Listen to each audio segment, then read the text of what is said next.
Are there any examples of non-Western countries imposing sanctions on Western nations? In reality, this has never happened. The West has consistently used sanctions as a tool to maintain its dominance and suppress countries that challenge its hegemony. Moreover, these sanctions often do not benefit African countries themselves. Recently, Uganda, Niger, Gabon, and the Central African Republic were excluded from the US-led African Growth and Opportunity Act as a direct result of sanctions imposed by Western powers. As expected, these penalties were meant to punish African nations for pursuing policies independent of Western influence. This raises a critical question.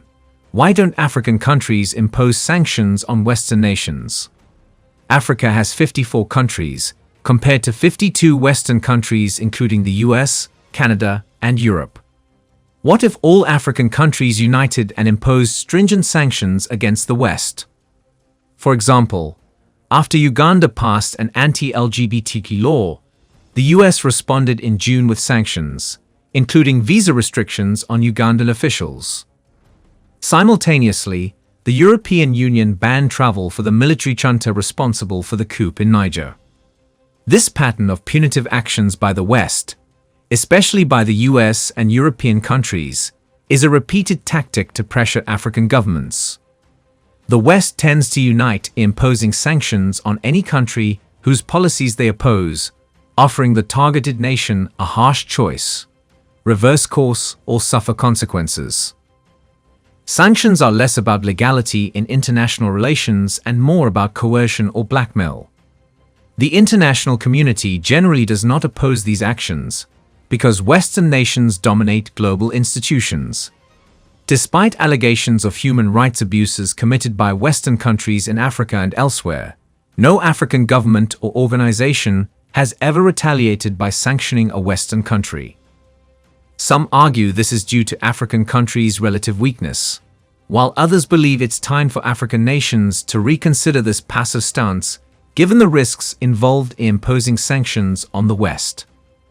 Historically, African states have never united to sanction any Western power, which diminishes the effectiveness of their response to Western pressure. And this remains a significant problem. For the first time, there are calls for African nations to build stronger alliances and even consider imposing sanctions on Western countries. Typically, powerful nations use sanctions as punishment when a smaller nation is deemed to have violated international law. However, these sanctions often have nothing to do with legal violations. Instead, they target countries that refuse to follow Western directives, punishing their independence. Powerful nations, especially those with nuclear arsenals, frequently use sanctions as an aggressive tool to force weaker countries into compliance. While, in theory, any country can impose sanctions, in practice, the largest and most powerful countries do so most frequently. The 5 permanent members of the United Nations Security Council, including the USA, hold veto power and often use sanctions to push their own agendas. Unfortunately, this system tends to ignore the interests of smaller nations and can hinder efforts toward global peace. The combination of sanctions and the UN Security Council's veto power, which is often criticized for being undemocratic, makes it difficult for regions like Africa, the Middle East, the Far East, and the Caribbean to achieve lasting peace. Africa, in particular, suffers most from sanctions, whether imposed by international bodies like the EU or UN Security Council, or by individual Western nations such as the US or France. Although these sanctions are often justified as necessary to maintain peace and security, the reality is more complex. Sanctions frequently harm a country's economy and its population's well-being through measures such as freezing assets or halting trade. These broad actions rarely address the root causes of conflict, but instead inflict suffering on ordinary people. For example, the UN Security Council sanctioned Eritrea in 2009, accusing it of supporting terrorist groups in Somalia and engaging in conflict with Djibouti. Weapons sales were banned, aid was cut, and military training stopped. However, After years under sanctions, no concrete evidence was found linking Eritrea to terrorism. Additional sanctions followed in 2011, including financial restrictions such as altering mining regulations and withholding 2% of taxes sent home by Eritrean expatriates. Despite widespread international appeals by Eritreans, only a few Security Council members responded favorably. It was not until 2018, after nearly a decade, that the sanctions were lifted, based on unverified claims. By then, Eritrea's economy had been devastated, accomplishing exactly what the sanctions aimed for. Yet, we never hear about similar long-term sanctions imposed on Western countries like France or the United States. That's because these powerful nations use sanctions as a form of blackmail rather than a legitimate legal measure. Currently, African countries opposing the West often face sanctions imposed through Western-influenced African organizations. Regional bodies like ECOWAS have become tools of Western influence, enabling outside powers to interfere in African affairs. This is reminiscent of Libya's case under Muammar Gaddafi, where sanctions and military intervention followed. Since 2019, the African Union, AU, and regional economic blocs have suspended the memberships of countries experiencing coups, including Sudan, Mali, Guinea, Burkina Faso, Niger, and Gabon. ECOWAS has imposed economic sanctions in two-thirds of recent coups within West Africa. These measures show how Western governments often leverage African institutions to punish dissenting African nations. However, there is a growing trend of defiance. Sanctions have failed to stop repeated coups in Burkina Faso, Mali, and Sudan. Although the AU hesitated to act against Niger's junta, it swiftly suspended Mali, Guinea, Burkina Faso, and Gabon. This signals a shift in Africa's stance toward external pressure and could indicate a move toward greater sovereignty and self-determination in managing their own political affairs. The African Union, AU, recently took an independent stance in Chad, framing its response around security concerns rather than labeling the situation as an unlawful change of government. In contrast, ECOWAS has become the preferred instrument for Western interests in the region. All countries that experienced coups in West Africa currently face administrative and economic sanctions. Yet the effectiveness of these sanctions has been undermined by the actions and positions of neighboring states. For example, some regions in Mali have openly questioned the sanctions and even strengthened cooperation with the country's de facto government. Critics argue that African institutions risk becoming ineffective protectors of the continent's interests, because their enforcement of sanctions and acceptance of military interventions may actually facilitate external interference. This calls for a serious reevaluation of the role of African organizations, with a focus on how well they promote genuine peace and stability. Ironically, the activities of bodies like the AU and ECOWAS may increase Africa's vulnerability to foreign intervention rather than reduce it. If these institutions effectively fulfilled their mandates, European nations, including the European Union, would have far less opportunity to intervene arbitrarily in African affairs. It is striking that despite the harmful consequences of Western meddling, the African Union and ECOWAS continue to seek Western support and approval during African crises. The disastrous intervention in Libya serves as a cautionary example of what happens when external forces exploit African institutions. Such events raise the disturbing possibility that the AU and ECOWAS are being co-opted as tools to advance Western geopolitical objectives. Sanctions thus become weapons wielded against African nations that resist external pressure, avoiding direct military conflict but still exerting control. Meanwhile, Western-backed African leaders often escape sanctions despite widespread allegations of corruption and human rights abuses, while those who oppose Western agendas face punitive measures. This unequal application of sanctions fuels a growing desire across Africa to assert true independence and redefine its relationship with the West. If African institutions continue to serve as instruments of foreign interests, their legitimacy will be severely undermined. Africa must develop resilience against external pressure by pursuing more autonomous paths in governance and development. After decades of Western interference, the continent is now being called upon to transform this dynamic. Proposed measures include sanctioning former colonial powers for their historical exploitation, enforcing reciprocal sanctions on countries that impose unjust penalties on African nations, holding accountable those involved in the assassination of African leaders, and sanctioning states that contribute to regional destabilization. Sanctions should also target the West for its ongoing exploitation of African mineral wealth. Add your voice to the total liberation of Africa by leaving a comment in the comments section below. Do not forget to like and subscribe for more informative videos like this one. Let's proceed. The proposals on the table call for a radical shift in Africa's diplomatic relations, one that goes far beyond mere economic measures. Africa is urged to reduce its reliance on the West by forging alternative alliances with countries like China, Russia, and other Asian nations. Suggested measures include reciprocal travel bans against Western officials and the expulsion of foreign companies that pollute the environment or exploit African resources. The overarching goal is clear. Africa must become more independent and self-sufficient, aiming to industrialize without outside interference or exploitation. This transformation demands a courageous reevaluation of Africa's relationship with the West, emphasizing self-determination and resilience.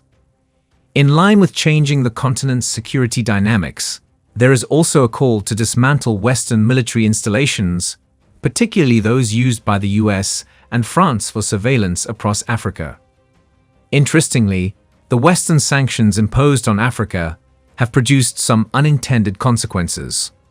While the West assumed these sanctions would deepen its influence, they have instead accelerated African nations' drift away from American dominance and toward a new global order shaped by Eastern powers. The flawed assumptions of Western leaders will likely be scrutinized by historians as key factors in the evolving geopolitical struggle between the West and Russia. These leaders underestimated the complexity of the conflict in Ukraine and wrongly believed that their support would quickly enable Ukrainian forces to defeat Russia. They also overestimated the influence that Western powers like London and Washington still hold over their former colonial territories in Africa, an era historians may describe as delusional. This miscalculation paves the way for a new international order and a profound global reset, echoing economic difficulties reminiscent of the post-war period, including food shortages and soaring prices seen recently in the UK. Sanctions mark the opening move in this transition. While the efficacy of intensified secondary sanctions remains uncertain, historical evidence shows sanctions frequently fail to achieve their intended outcomes. Often, they harm the allies who impose them by limiting trade with a shared adversary. For instance, the Biden administration has recently warned African countries that purchasing oil from Russia, an issue largely ignored by mainstream media, could invite punitive measures. If these threats are enforced, it would be a grave historical mistake, potentially signaling the end of US hegemony as it is currently understood. On a related note, Russia recently allowed grain shipments to leave the port of Odessa, facilitated by Turkey, easing a looming food crisis faced by many African and Middle Eastern nations. The inability of these countries to produce and distribute subsidized bread could have triggered widespread unrest, bolstered support for terrorist groups, and spurred mass migration toward Europe. In this instance, Putin responded swiftly to international pressure and approved the agreement. This episode illustrates how global powers consider the broader picture. Europe remains deeply grateful to Putin and President Erdogan for helping avert a devastating food shortage crisis in the region caused by wheat scarcity. Despite critical global developments, there has been little appreciation or goodwill from the West that could lay the groundwork for more constructive dialogue. For example, during a visit to Accra, Ghana, US Ambassador to the UN, Linda Thomas Greenfield issued a stark warning against any form of African nationalism involving the purchase of Russian oil. This blunt stance signals that America and the West have overplayed their hand, and they will bear the consequences. Biden's miscalculation is a recurring theme with growing implications. While African nations might eventually find ways to circumvent these restrictions, it is rarely mentioned that Biden has so far refrained from enforcing the secondary sanctions that the Trump administration imposed on countries like China and India to deter them from buying Iranian oil. Enforcing such sanctions could prove difficult in today's geopolitical environment. Critical African minerals, such as cobalt, essential for lithium-ion batteries powering devices like iPhones, may become focal points of future sanctions disputes. Should the governments of cobalt-producing countries choose to align more with Eastern powers, they could restrict their sales to the West and benefit significantly from this geopolitical realignment. More worrying, however, is the latest strategic blunder on the global stage. At a pivotal United Nations vote in February, 20 African nations declined to condemn Russia's invasion of Ukraine. These countries are signaling their intent to remain non-aligned in the emerging new Cold War, a direct response to Western policies that demonize Putin. As China, Russia, and India deepen their commercial and geopolitical ties, these nations prefer to avoid entanglement in conflicts they view as foreign and want to keep their trade options open. Faced with increasing threats of US sanctions, some African countries may no longer remain comfortably non-aligned and could choose to join the new global order being shaped by the East. This would not be a drastic shift. China is already Africa's largest investor. Recent developments underscore this transition. French troops have been withdrawing from Mali, replaced by Russian mercenaries and military equipment donated by Putin. Middle Eastern nations, too, are seeking BRICS membership as they recognize this shifting landscape. Meanwhile, current plans to exclude Uganda, Gabon, Niger, and the Central African Republic from the U.S. Africa Growth and Opportunity Act, AGOA, due to alleged human rights violations and failures in democratic governance, only add fuel to the fire. Biden cited the military coups in Niger and Gabon, as well as Uganda's controversial anti-LGBT law, as reasons for these sanctions. This decision risks exacerbating tensions and could motivate African nations to explore ways to overturn these punitive measures. The consequences extend beyond bilateral relations, potentially reshaping the geopolitical order as African countries reconsider their alliances, leading increasingly toward the East's New World Order.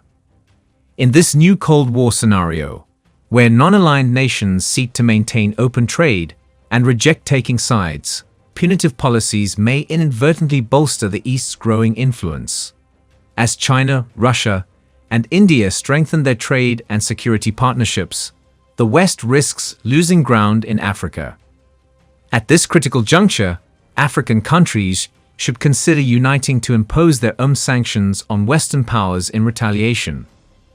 Given the historical disproportionate influence wielded by Western nations, especially former colonial powers, sanctions have long been viewed in Africa as punitive tools that destabilize economies and political systems.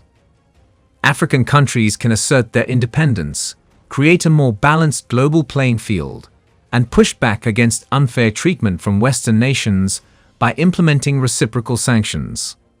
Such measures would encourage dialogue, negotiation, and fairer conflict resolution, while discouraging Western countries from imposing unjust penalties due to the threat of retaliation.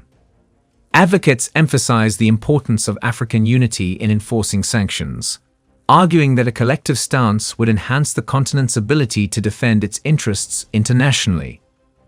Supporters also claim that sanctioning Western countries would challenge the notion that only powerful states have the right to use sanctions as a diplomatic tool, exposing what they view as inequities in global politics. For instance, if all 54 African countries jointly imposed sanctions on 50 European nations, the US, and Canada in response to sanctions against Africa, It would represent a significant shift in power dynamics. Before doing so, African nations would need to carefully assess the economic impacts on both themselves and the Western countries targeted. They would likely seek partnerships with other governments concerned about unfair sanctions and global inequalities, gaining essential support from outside Africa. Given the backing of countries like Russia and China, sanctions against the West could yield considerable advantages. To mitigate potential retaliatory sanctions from the West, African countries would need to bolster economic resilience, diversify trade partnerships, and develop robust economic strategies, steps that have already been partly achieved through alliances with Russia and China. African nations have various tools for economic countermeasures, including trade retaliation that targets specific industries vital to Western economies. Examples include limiting exports of cobalt, crucial for Western battery production, or reducing diamond sales that fuel luxury markets. Control over these strategic resources strengthens the effectiveness of such actions. Financial measures could also be employed, such as freezing diplomatic assets or withdrawing funds from Western financial institutions to send a strong message and create economic instability. Restricting visas and travel for Western officials and corporate leaders is another tactic that could disrupt diplomatic relations and impact global economic interactions. Beyond economic responses, African countries might also leverage their collective voice through bodies like the African Union to publicly condemn Western sanctions, rally international support, and apply diplomatic pressure. This could involve delivering impactful speeches highlighting how sanctions impede Africa's development and advocating for fairer trade policies. Do you believe African countries should unite to impose the harshest sanctions on the West? What would happen if Africa collectively rejected Western influence and aligned itself with China and Russia?